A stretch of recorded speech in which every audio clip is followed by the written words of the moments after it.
50% needs, 30% wants, 20% savings. Sounds simple enough, right? Well, somewhere between your rent check and your fourth streaming subscription, the whole system falls apart. And suddenly you're wondering where the month went before the month is even over. Here's the thing. The 50-30-20 rule didn't come out of nowhere. It was popularized by Senator Elizabeth Warren in her 2003 book, All Your Worth. And it was designed to give ordinary people a framework so clean, so intuitive, that even your most financially chaotic friend could follow it. The problem isn't the rule. The problem is that nobody told you how brutally honest you'd have to be with yourself to actually use it.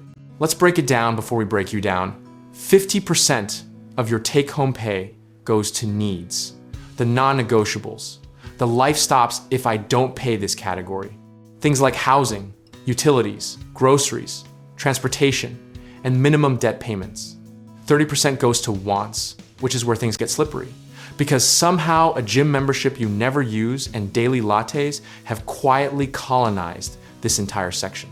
The final 20% is the one most people skip first, and that's savings, emergency funds, retirement contributions, extra debt payments, the financial oxygen mask you keep forgetting to put on yourself before helping others.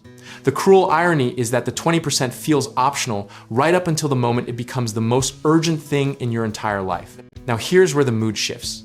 Because the optimism around this rule is real financial advisors love it, personal finance influencers post it in aesthetic pastel graphics, but the average American household is spending over 100% of their income. Meaning the 30% wants bucket isn't just full, it's overflowing into the savings bucket, and then some. We've essentially turned a budgeting framework into a buffet where everyone goes back for thirds on the wants and skips dessert on the savings. Historically, personal savings rates in the US tell a wild story. In the 1970s and 80s, Americans were saving north of 10% regularly, almost like it was a cultural habit baked in from post-depression anxiety. Then came the credit card boom, the housing bubble, and a culture that equated spending with self-expression. And the savings rate cratered to nearly 0% by 2007, just in time for the financial crisis to remind everyone why savings exist. The psychological trap here is what behavioral economists call present bias. Your brain genuinely values $40 today more than $45 next month, which sounds irrational until you realize evolution wired you for immediate survival, not compound interest.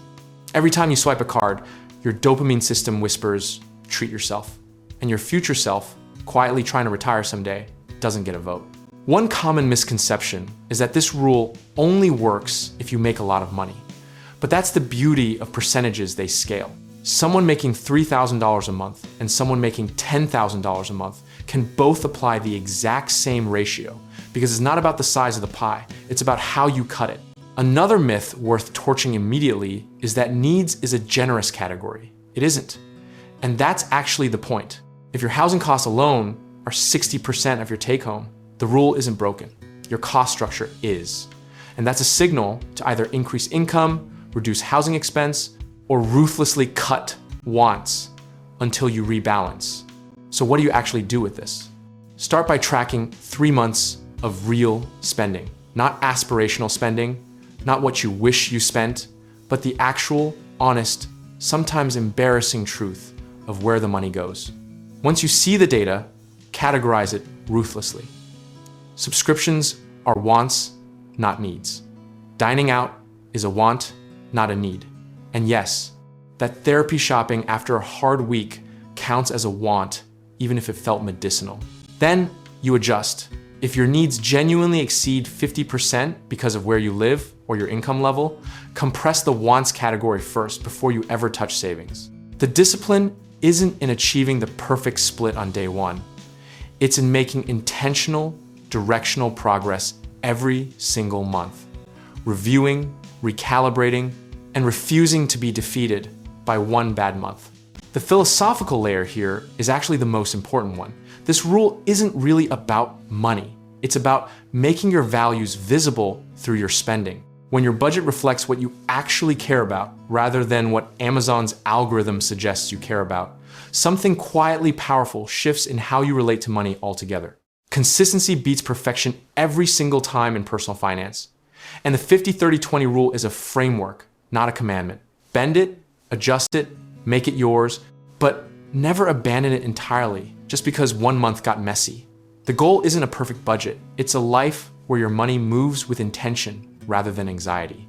Whether markets boom or bust, whether inflation eats your groceries or gives you a break, the households that survive and thrive are almost always the ones with a system, a cushion, and a clear picture of where every dollar is assigned.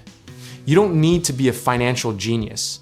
You need to be consistent, disciplined, and honest with yourself about the difference between a need and a want at 11 p.m. on a Tuesday when the app is offering free delivery. And if you're ready to take those savings and put them to work, whether that's through real estate investing, home renovation projects, or connecting with the right lenders to make your next move, check out our links in the description below and let us help you get started.